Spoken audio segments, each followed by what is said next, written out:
Mais, pour ne pas anticiper sur les événements, je dirais que les premiers jours de ma conversion me vengèrent pleinement des préventions trop bien fondées, à beaucoup d'égards, de cet homme, qui eût mérité le nom de juste, octroyé par patience, si une habitude de méfiance n'eût gêné ses premiers mouvements.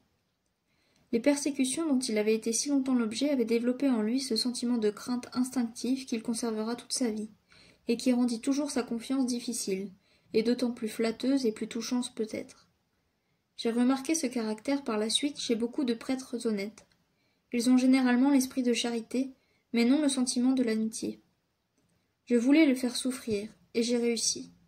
Le dépit m'inspirait. Je me conduisis en véritable gentilhomme vis-à-vis de son subalterne. J'eus une excellente tenue, beaucoup d'attention, de politesse et une raideur glacée. Je ne lui laissai aucune occasion de me faire rougir de mon ignorance, et pour cela je pris le parti d'aller au-devant de toutes ses observations en m'accusant moi-même de ne rien savoir et en l'engageant à m'enseigner les choses à l'état le plus élémentaire. Quand j'eus pris ma première leçon, je vis dans ses yeux pénétrants, où j'étais arrivé à pénétrer moi-même, le désir de passer de cette froideur à une sorte d'intimité, mais je ne m'y prêtais nullement. Il crut me désarmer en louant mon attention et mon intelligence. « Vous prenez trop de soin, monsieur l'abbé, lui répondis-je. Je n'ai pas besoin d'encouragement. Je ne crois nullement à mon intelligence, mais je suis sûr de mon attention, et comme je ne rends service qu'à moi-même en m'appliquant de mon mieux à l'étude, il n'y a pas de raison pour que vous m'en fassiez compliment. » En parlant ainsi, je le saluai, et je me retirai dans ma chambre où je fis tout de suite le thème français qu'il m'avait donné. Quand je descendis pour le déjeuner, je vis qu'Edmé était déjà informée de l'exécution de mes promesses de la veille. Elle me tendit sa main la première, et m'appela son bon cousin à plusieurs reprises durant le déjeuner, si bien que M. de la Marche, dont le visage n'exprimait jamais rien, exprima de la surprise ou quelque chose d'approchant. J'espérais qu'il chercherait l'occasion de me demander l'explication de mes grossières paroles de la veille, et quoique je fusse déterminée à apporter beaucoup de modération à cet entretien, je me sentis très blessée du soin qu'il prit de l'éviter. Cette indifférence à une injure venant de moi impliquait une sorte de mépris dont je souffris beaucoup. Mais la crainte de déplaire à Edmé me donna la force de me contenir. Il est incroyable que la pensée de le supplanter ne fût pas un instant ébranlée par cet apprentissage humiliant qu'il me fallait faire avant d'arriver seulement à saisir les premières notions de toute chose.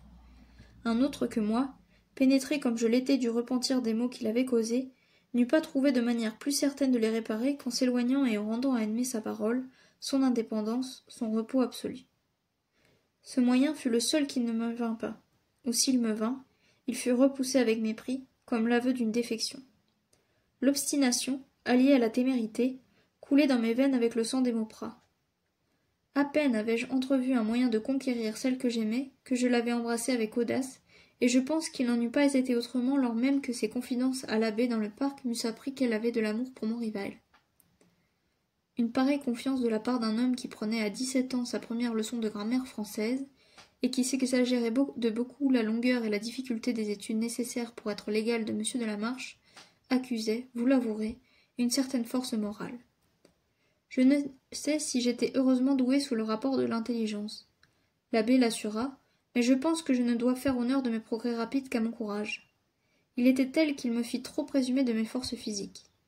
L'abbé m'avait dit qu'avec une forte volonté, on pouvait, à mon âge, en un mois, connaître parfaitement les règles de la langue. Au bout d'un mois, je m'exprimais avec facilité et j'écrivais purement.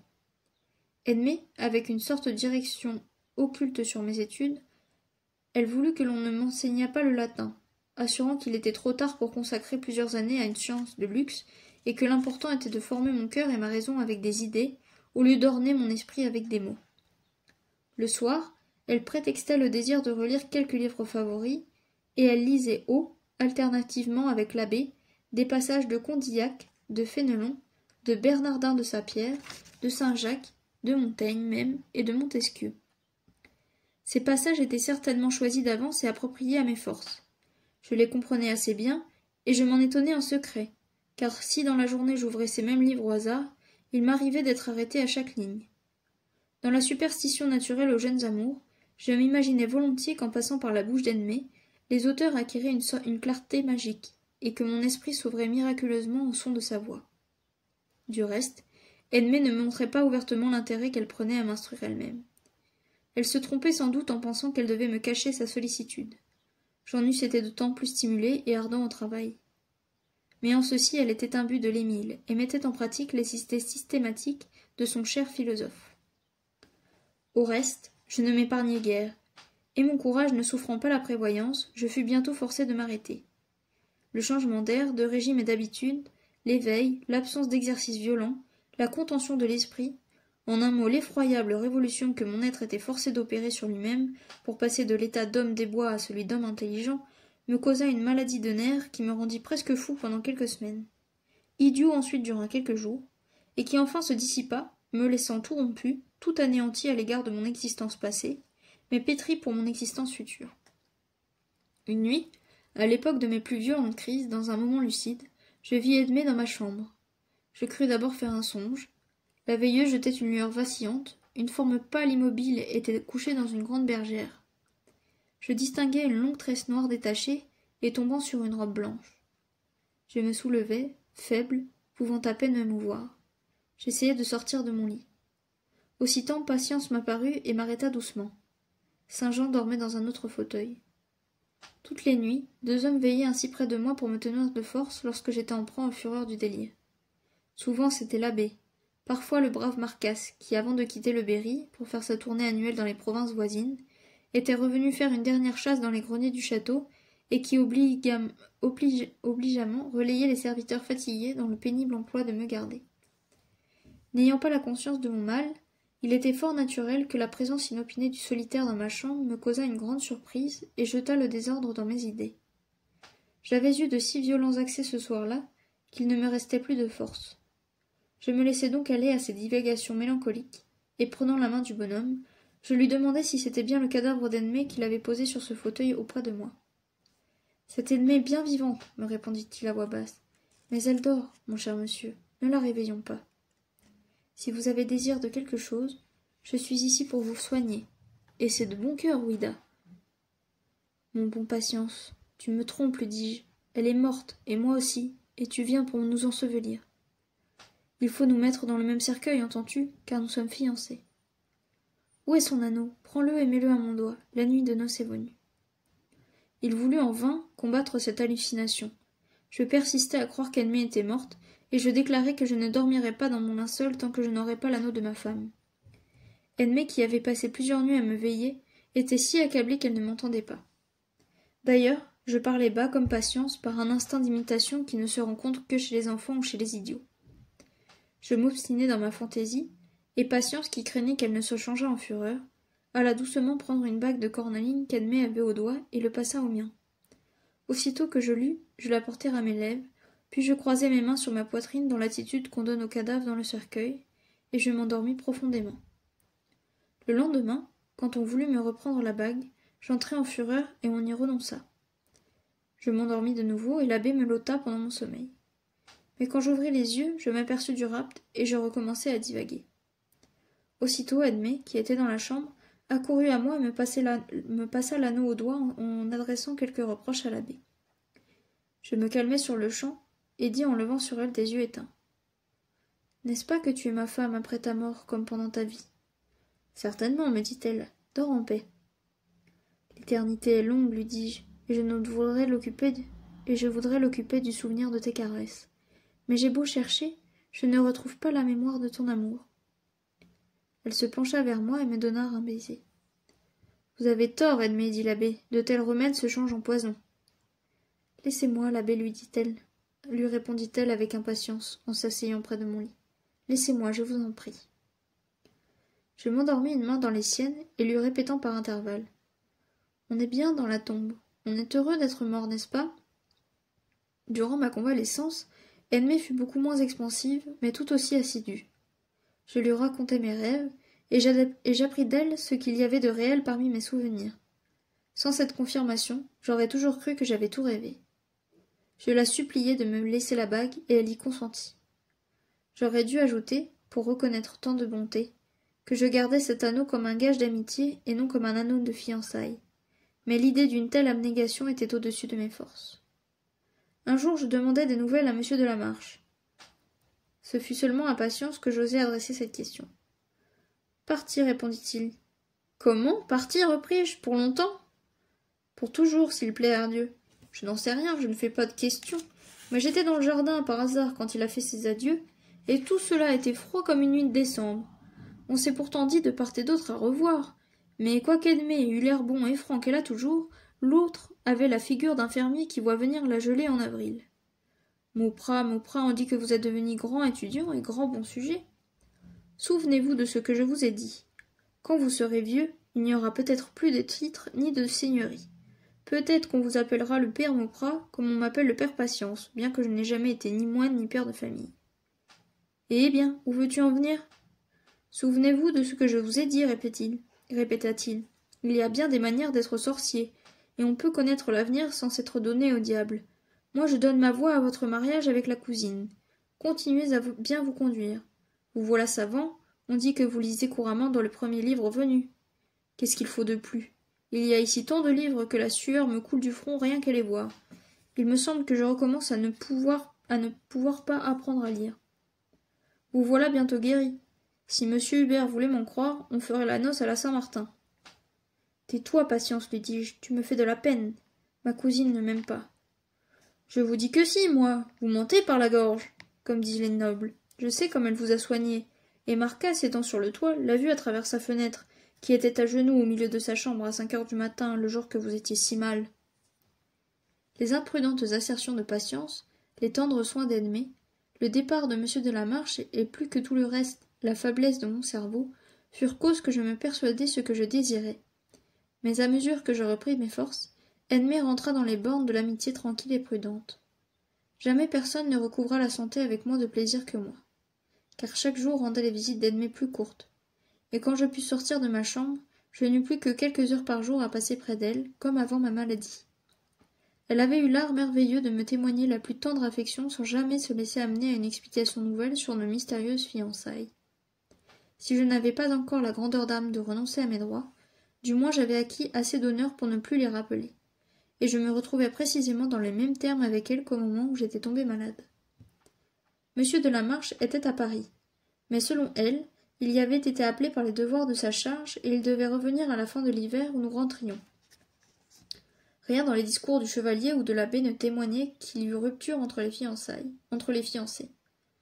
On parlait rarement du lieutenant général, mais on en parlait naturellement et sans répugnance. Je retombais dans mes incertitudes, et n'y trouvais d'autre remède que de ressaisir l'empire de ma volonté. Je la forcerai à me préférer, me disais-je, en levant les yeux du dessus de mon livre et en regardant les grands yeux impénétrables d'Edmé, attachés avec calme sur les lettres de M. de la Marche, que son père recevait de temps en temps et qui lui remettait après les avoir lues. Je me replongeai dans l'étude. Je souffris longtemps d'atroces douleurs à la tête, mais je les surmontai avec stoïcisme. Edmé reprit le cours d'études qu'elle faisait pour moi indirectement durant les soirs d'hiver. J'étonnai de nouveau l'abbé par mon aptitude et la rapidité de mes triomphes. Les soins qu'il avait eus de moi dans ma maladie m'avaient désarmé, et quoique je ne pusse encore l'aimer cordialement, sachant bien qu'il ne me servait pas auprès de ma cousine, je lui témoignai beaucoup plus de confiance et d'égard que par le passé. Ces longs entretiens me furent aussi utiles que mes lectures. On m'associa aux promenades du parc et aux visites philosophiques à la cabane couverte de neige de Patience. Ce fut un moyen de voir Edmé plus souvent et plus longtemps. Ma conduite fut telle que toute sa méfiance se dissipa et qu'elle ne craignit plus de se retrouver seule avec moi. Mais je n'eus guère l'occasion de prouver là mon héroïsme, car l'abbé, dont rien ne pouvait endormir la prudence, était toujours sur nos talons. Je ne souffrais plus de cette surveillance, au contraire, elle me satisfaisait, car, malgré toutes mes résolutions, l'orage bouleversait mes sens dans le mystère, et une fois ou deux, m'étant trouvé en tête-à-tête avec Edmé, je la quittai brusquement et la laissai seule pour lui cacher mon trouble. Notre vie était donc tranquille et douce en apparence, et pendant quelque temps elle le fut en effet. Mais bientôt je la troublai plus que jamais par un vice que l'éducation développa en moi, et qui jusque-là était resté enfoui sous des vices plus choquants, mais moins funestes. Ce vice, qui fit le désespoir de mes nouvelles années, fut la vanité. Malgré leur système, l'abbé et ma cousine commirent la faute de me savoir trop de gré de mes progrès. Ils s'étaient si peu attendus à ma persévérance qu'ils en firent tout l'honneur à mes hautes facultés. Peut-être aussi y eut-il de leur part un peu de triomphe personnel à voir avec exagération le succès de leurs idées philosophiques appliquées à mon développement. Ce qu'il y a de certain, c'est que je me laissais facilement persuader que j'avais une haute intelligence et que j'étais un homme très au-dessus du commun. Bientôt mes chers instituteurs recueillirent le triste fruit de leurs imprudences, et déjà il était trop tard pour arrêter l'essor de cet amour démesuré de moi-même. Peut-être aussi cette passion funeste, comprimée par les mauvais traitements que j'avais subis dans mon enfance, ne fit-elle que se réveiller.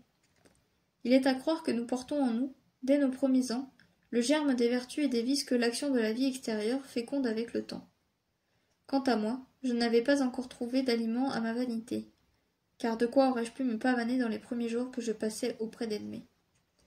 Mais dès que cet aliment fut trouvé, la vanité souffrante se leva dans son triomphe, et m'inspira autant de présomption qu'elle m'avait suggéré de mauvaises hontes et de fâcheuses retenues. J'étais en outre aussi charmé de pouvoir enfin communiquer facilement ma pensée que le jeune faucon qui sort du nid et essaie ses ailes nouvellement poussées. Je devins donc aussi bavard que j'avais été silencieux. On se plut trop à mon babil. Je n'eus pas le bon sens de voir qu'on l'écoutait comme celui d'un enfant gâté. Je me crus un homme, et qui plus est, un homme remarquable.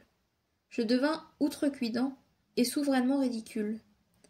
Mon oncle le chevalier, qui ne s'était point mêlé de mon éducation, et qui avait seulement souri avec une bonté paternelle à mes premiers pas dans la carrière, fut le premier aussi qui s'aperçut de la fausse voie où je m'engageais. Il trouva déplacé que j'élevasse le ton aussi haut que lui, et en fit la remarque à sa fille. Elle m'avertit avec douceur, et me dit pour me faire supporter ses remontrances, que j'avais raison dans la discussion, mais que son père n'était pas d'âge à être converti aux idées nouvelles, et que je devais à sa dignité patriarcale le sacrifice de mes assertions enthousiastes. Je promis de ne plus recommencer, mais je ne tins pas parole. Le fait est que le chevalier était imbu de beaucoup de préjugés. Il avait reçu une très bonne éducation pour son temps et pour un noble campagnard, mais le siècle avait marché plus vite que lui. Edmé, ardente et romanesque, l'abbé, sentimental et systématique, avait marché plus vite encore que le siècle. Et si l'immense désaccord qui se trouvait entre eux et le patriarche ne se faisait guère sentir, c'était grâce au respect qu'il inspirait à juste titre et à la tendresse qu'il avait pour sa fille. Je me jetai à plein collier, comme vous pouvez croire, dans les idées d'Edmé, mais je n'eus pas, comme elle, la délicatesse de me taire à ce point. La violence de mon caractère trouvant une issue dans la politique et dans la philosophie, je goûtai un plaisir indicible à ces orageuses disputes qui préludaient alors en France, dans toutes les réunions et jusque dans le sein des familles, aux tempêtes révolutionnaires. Je pense qu'il n'était pas une maison, palais ou cabane, qui ne nourrit alors son orateur, âpre, bouillant, absolu, et prêt à descendre dans la lice parlementaire. J'étais donc l'orateur du château de Sainte-Sévère, et mon bon oncle, habitué à une apparence d'autorité qui l'empêchait de voir la révolte réelle des esprits, ne put souffrir une contradiction aussi ingénue que la mienne. Il était fier et bouillant, et de plus il avait une difficulté à s'exprimer qui augmentait son impatience naturelle, et qui lui donnait de l'humeur contre les autres, à force de lui en donner contre lui-même. Il frappait du pied sur les bûches enflammées de son foyer, il mettait en pièces ses verres de lunettes, il répandait son tabac à grands flots sur le parquet, et faisait retentir les éclats de sa voix sonore les plus hauts plafonds de son manoir. Tout cela me divertissait cruellement, car d'un mot tout fraîchement épelé dans mes livres, j'en reversais le fragile échafaudage des idées de toute sa vie. C'était une grande sottise et un fort sot-orgueil de ma part. Mais ce besoin de lutte, ce plaisir de déployer intellectuellement l'énergie qui manquait à ma vie physique, m'emportait sans cesse. En vain Edmé toussait pour m'avertir de me taire, et s'efforçait, pour sauver l'amour-propre de son père, de trouver contre sa propre conscience quelque raison en sa faveur. La tiédeur de son assistance et l'espèce de concession qu'elle semblait me commander irritaient de plus en plus mon adversaire. « Laissez-le donc dire, s'écriait-il. Edmé, ne vous mêlez pas de cela. Je veux le battre sur tous les points. Si vous nous interrompez toujours, je ne pourrai jamais lui prouver son absurdité. » Et alors la bourrasque soufflait en crescendo de part et d'autre, jusqu'à ce que le chevalier, profondément blessé, sortit de l'appartement et alla passer sa mauvaise humeur sur son piqueur ou sur ses chiens de chasse. Ce qui contribuait à ramener ces querelles déplacées et à nourrir mon obstination ridicule, c'était la bonté extrême et le rapide retour de mon oncle. Au bout d'une heure, il ne se souvenait plus de ses torts ni de sa contrariété. Il me parlait comme de coutume et s'enquérait de tous mes désirs et de tous mes besoins avec cette inquiétude paternelle qui le tenait toujours en haleine de générosité. Cet homme incomparable n'eût pas dormi tranquille s'il n'eût, avant de se coucher, embrassé tous les siens, et s'il n'eût réparé, par une parole ou un regard bienveillant, les vivacités dont le dernier de ses valets avait eu à souffrir dans la journée. Cette bonté eût dû me désarmer et me fermer la bouche à jamais. J'en faisais le serment chaque soir, mais chaque matin je retournais, comme dit l'Écriture, à mon vomissement. Edmée souffrait chaque jour davantage du caractère qui se développait en moi, et elle cherchait le moyen de m'en corriger. S'il n'y eut jamais de fiancée plus forte et plus réservée, jamais il n'y eut de mère plus tendre qu'elle. Après beaucoup de conférences avec l'abbé, elle résolut de décider son père à rompre un peu l'habitude de notre vie, et à transporter notre établissement à Paris pendant les dernières semaines du carnaval. Le séjour de la campagne, le grand isolement où la possession de Saint-Sévère et le mauvais état des chemins nous laissaient depuis l'hiver, l'uniformité des habitudes, tout contribuait à entretenir notre fastidieux ergotage. Mon caractère s'y corrompait de plus en plus, mon oncle y prenait encore plus de plaisir que moi, mais sa santé en souffrait, et ses puériles émotions journalières hâtaient sa caducité. L'ennui avait gagné l'abbé, Edmée était triste, soit par suite de notre genre de vie, soit par suite de causes cachées. Elle désira partir, et nous partîmes, car son père, inquiet de sa mélancolie, n'avait d'autre volonté que la sienne. Je tressaillais de joie à l'idée de connaître Paris, et tandis qu'Edmée se flattait de voir le commerce du monde adoucir les aspérités de mon pédantisme, je me rêvais une attitude de conquérant dans ce monde décrit avec tant de dénigrement par nos philosophes. Nous nous mîmes en route par une belle matinée de mars, le chevalier avec sa fille et mademoiselle Leblanc dans une chaise de poste, moi dans une autre avec l'abbé, qui dissimulait mal sa joie de voir la capitale pour la première fois de sa vie, et mon valet de chambre Saint-Jean, qui faisait de profonds saluts à tous les passants pour ne pas perdre ses habitudes de politesse.